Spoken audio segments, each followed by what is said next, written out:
Muy buenas. Hoy vamos a meternos de lleno en la mente de uno de los filósofos más influyentes de la historia, Immanuel Kant. Y es que Kant se encontró en medio de una crisis de pensamiento brutal, y su solución no fue una idea más, no, fue una auténtica revolución que le dio la vuelta por completo a cómo entendemos el mundo, la ciencia e incluso lo que está bien y lo que está mal.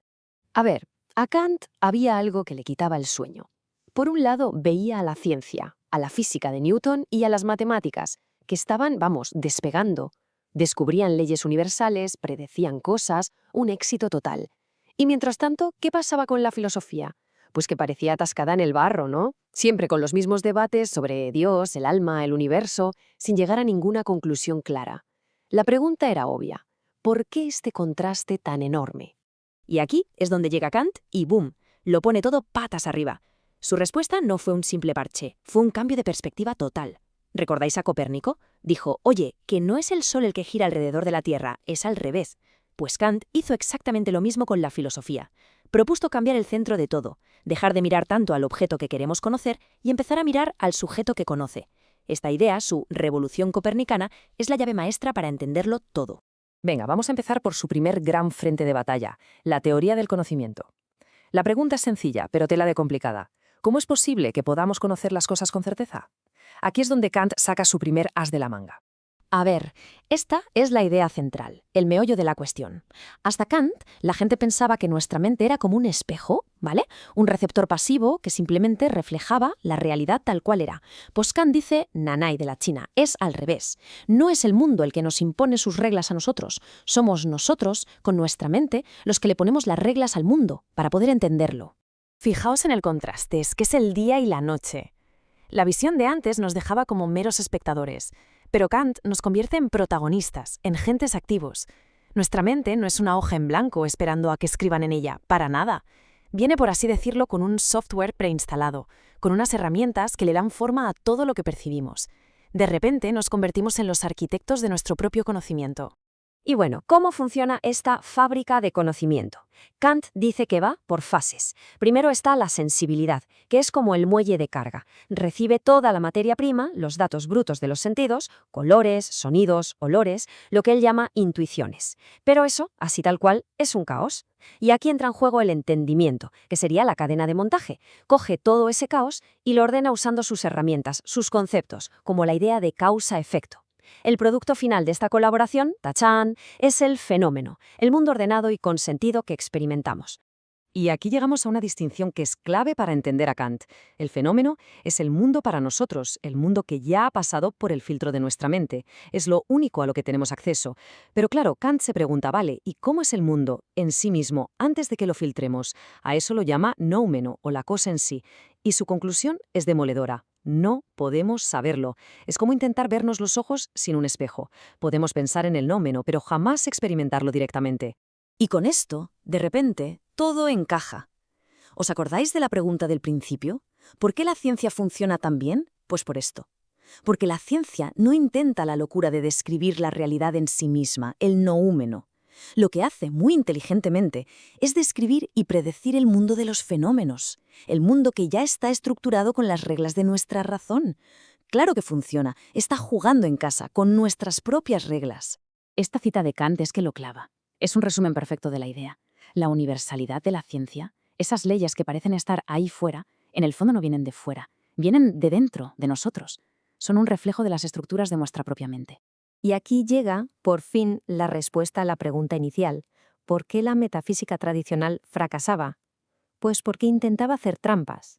Quería usar las herramientas de nuestra mente, como la causalidad, para conocer cosas que están más allá de cualquier experiencia posible, como Dios o el alma. Quería conocer el noúmeno. Y según Kant, eso es como intentar pescar con una red sin fondo. Podemos pensar en esas grandes ideas, claro, pero conocerlas científicamente es imposible.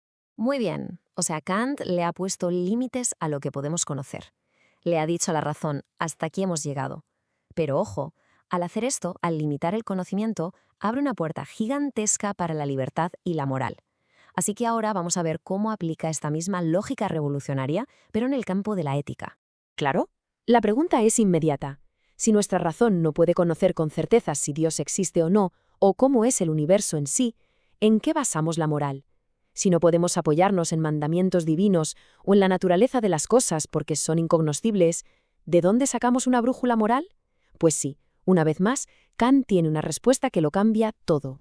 Kant echa un vistazo a todas las éticas anteriores y las mete en el mismo saco. Las llama éticas materiales. ¿Por qué? Porque como se ve en la tabla, todas te dan una receta. Te dicen qué tienes que hacer para conseguir algo. La felicidad, el placer, ir al cielo. Sus normas son hipotéticas, del tipo, si quieres conseguir X, entonces haz Y. Y lo más importante, las normas siempre vienen de fuera, son heterónomas. La propuesta de Kant es radicalmente distinta, una ética formal. No nos dice qué hacer, sino cómo debemos actuar. Es universal, a priori, y sobre todo es autónoma. La ley moral sale de nuestra propia razón. Para Kant, la moralidad no es una cuestión de buscar la felicidad o de conseguir premios. No. La moralidad va de una sola cosa, de un concepto clave, el deber. Kant empieza su ética con una afirmación potentísima. Lo único que es bueno sin condiciones, sin peros, es una buena voluntad. ¿Y qué es exactamente una buena voluntad? Pues es la intención de cumplir con el deber por la única y exclusiva razón de que es el deber. Sin más, no porque nos haga sentir bien, no por miedo al castigo, no para conseguir algo a cambio. Lo que cuenta es la pureza de la intención, no las consecuencias. Vale, genial, pero ¿cómo sabemos cuál es nuestro deber? Pues Kant nos da una herramienta, una especie de test universal para nuestras acciones, el imperativo categórico. Esta primera formulación es como una prueba de fuego. Antes de hacer algo nos tenemos que preguntar, ¿la regla que estoy a punto de seguir podría querer que se convirtiera en una ley universal, que todo el mundo actuase así siempre? Si la respuesta es no, como pasa con mentir, porque si todos mintieran la confianza desaparecería y la mentira sería inútil, entonces la acción es inmoral. Sencillo y directo.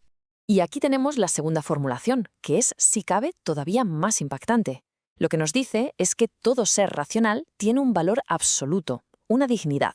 Y por eso, nunca, jamás, debemos tratar a las personas, y esto nos incluye a nosotros mismos, como si fueran simples herramientas para conseguir nuestros objetivos. Somos fines en sí mismos, no medios para los fines de otros. ¿Y a dónde nos lleva todo este pensamiento? Pues a una visión de una sociedad ideal, a la que Kant llamó el reino de los fines. Es una utopía, sí, pero pensemos en ello. Un mundo donde cada persona actúa siguiendo la ley moral que dicta su propia razón y donde todo el mundo trata a los demás con absoluta dignidad, como fines en sí mismos.